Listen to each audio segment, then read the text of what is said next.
Hello, everyone, and welcome to Nonprofit Enthusiast Live. I'm your host, Lashina Williams, and I am so excited to be here with you all today and continue the conversation on community building. So, if you missed it, last week we had Dana Litwin that joined us and kicked off the conversation of community building and how volunteers can play a role in this. So, if you missed that episode, please make sure that you go back and check that out. So, today, when talking about community building, something that I wanted to share is a framework that it's called the Collective Impact Framework. That when I started my organization back in 2012, there's a lot of work being done in the community using this framework, bringing people together towards a common agenda in order to have greater impact. And this is how we developed one of our programs within our organization, serving as the backbone organization in many initiatives. So I wanted to share this with you all because as you're going out doing community building work, bringing people together to work towards a common goal, a common mission that you all have. You can use this framework for that, and I'll share the resource and the information. I'm gonna go over to the website in a second, but it's a really good framework. I love it because everyone is playing to their strength. So just like we like to say, the right people in the right seat is the right organizations, the right people in the right seat playing at their strength.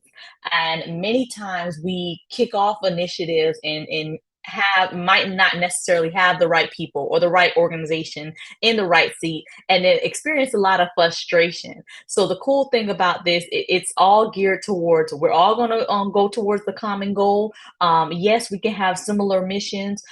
We can even be like somewhat the same type of organization, but we're going to play to the strengths that we have. So, and the way I like to describe the collective impact framework, it's almost like going to a a party. Everyone is going to bring what they're good at, right? So you're going to have, there's the people that they're like, okay, I'm going to sign up for drinks and napkins because I know I'm good at that, and that's what my time allows me to do. Then you have the people who are like, okay, no, I'm good at barbecue. I'm gonna bring the meats. I'm good there. So everyone's kind of bringing their piece, and then you have the host. So the cool things for my particular organization, we serve as the host. We're the backbone organization. This all makes sense when I show you all this. So here we go. Definitely check them out. The Collective Impact Forum. They have plenty of training conferences that teach about this and how it can be used in a community building setting. So collective impact brings people together in a structured way to achieve social change. It's a network of community members, organizations, institutions who advance equity by learning together, aligning, and integrating their actions to achieve population and system level change.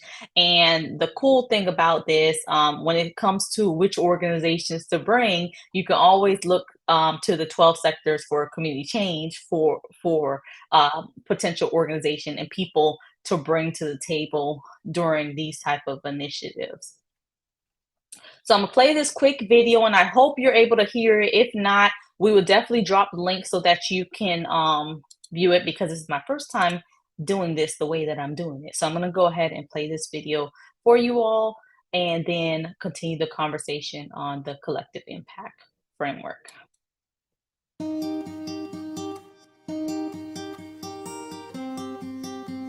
The number and complexity of challenges facing our world can be overwhelming. When individual organizations attempt to tackle the most daunting problems, success stories are all too rare. Many innovative approaches have been tried, too few have worked. However, when organizations work together under the right conditions, they can accomplish great things. One particularly effective means of collaboration is collective impact. Using the collective impact approach, a number of complex social challenges have been addressed and some remarkable results have been achieved.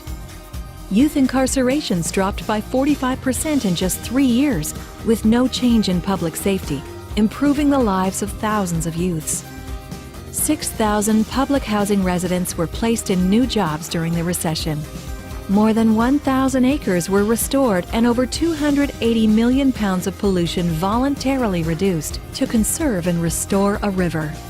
Organizations utilizing a collective impact approach do the following: agree to a common goal, agree to track progress in the same way, which allows for continuous improvement, do what each does best while identifying new ways to work together, have consistent communication, and finally, have skilled and dedicated resources to support ongoing efforts.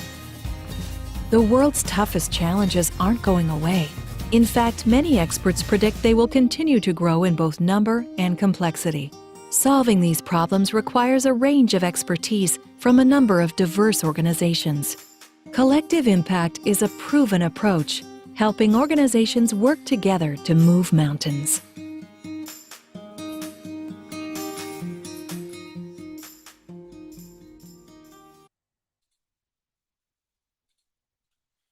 So again, there's different types of frameworks, but I really like this one.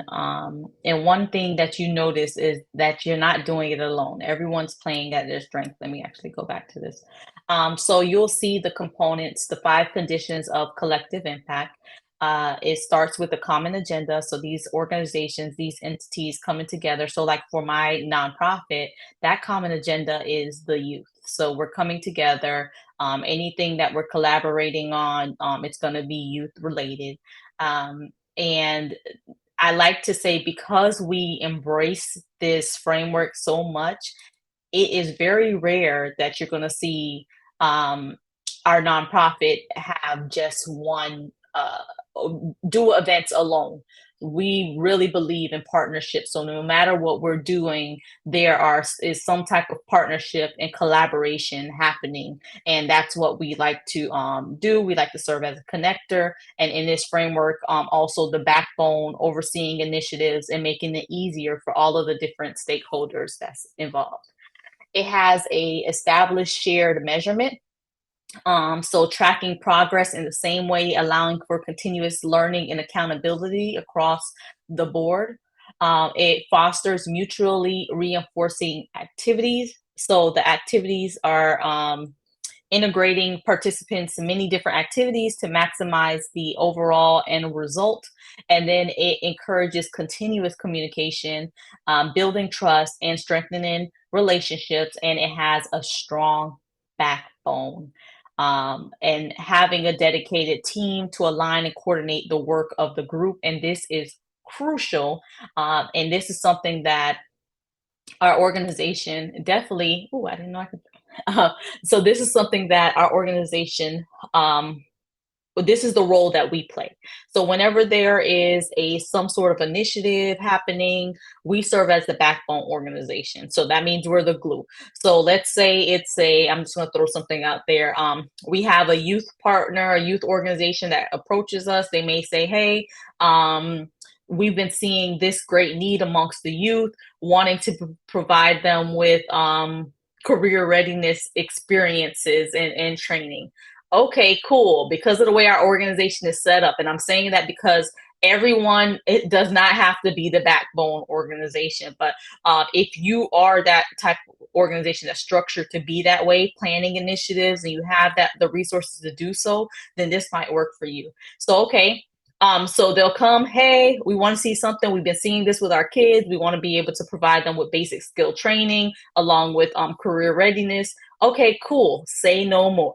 That's pretty much how that works. And then from there, we would go out and seek, okay, who do we need in order to make this happen that also has a common agenda, um, in common interests. So of course we know like our colleges and different we have different funders who this is what they want to invest in.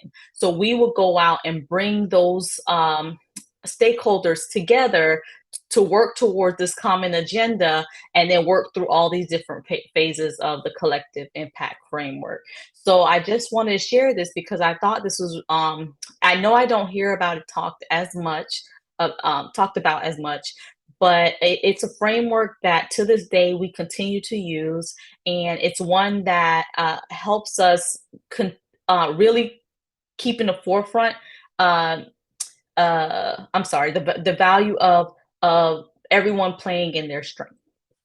So that's why for community building, I thought this would be really good to share, and we'll drop this link in there. I've been using this framework as a part of our nonprofit. We've been doing this for years. Like I said, we serve as the backbone. Organizations know that they can reach out to us to spearhead initiatives, and now we've grown the other side of that, where corporations know if they're coming in town and they want to look for some sort of youth related initiative or opportunity to get involved in, then they'll reach out to us in order to do that, and we'll be that connector point. And not only are we the connector point, we also serve as the project managers. So this is a really cool framework. If you have a group, let's say it's a task force, a coalition, and you're like, how can we bring everyone together? I would definitely encourage you all to look into this framework and see if it would be beneficial to you all and what you do. I just love that it's, a matter of everyone playing at their strengths. So definitely check that out. So, we're going to continue the conversation of community building throughout the month. So, make sure that you stay tuned. If you missed any of our past sessions, go check that out. And before I leave, you all may have seen that we have a giveaway happening. So, the giveaway this month is pretty simple. All you got to do is engage in the group. So, meaning if you're listening right now, do a couple, giving feedback counts as engagement, and we're able to see on our end who engages the most. Replying to different messages that other members are dropping is a form of engagement. Um, Posting your own messages is a form of engagement. So we encourage you all to participate. Through participation, you will be able to win a $25 gift card and one of our nonprofit enthusiast mugs, the nonprofit professional schedule mug, where you'll see it says Sunday through Saturday. This is the life of a nonprofit professional. Every day I do what I love, right? So definitely engage, and let's see who ends up being the top engagement person this month. All right. Okay. So thank you everyone so much for tuning in. Please don't forget to continue to invite your friends to the group. Take a moment, tag a few people in so that they can check this out. Not only just this, just all the conversations. And don't forget that you could go to the guide section to see any of our past conversations that happen in our past themes, especially if you have some hurdles within your nonprofit and you just need, let's say it's board development, go in and check out our board development guide and some of those past conversations. So thank you all so much for tuning in, and I will see you next week. Bye, everyone.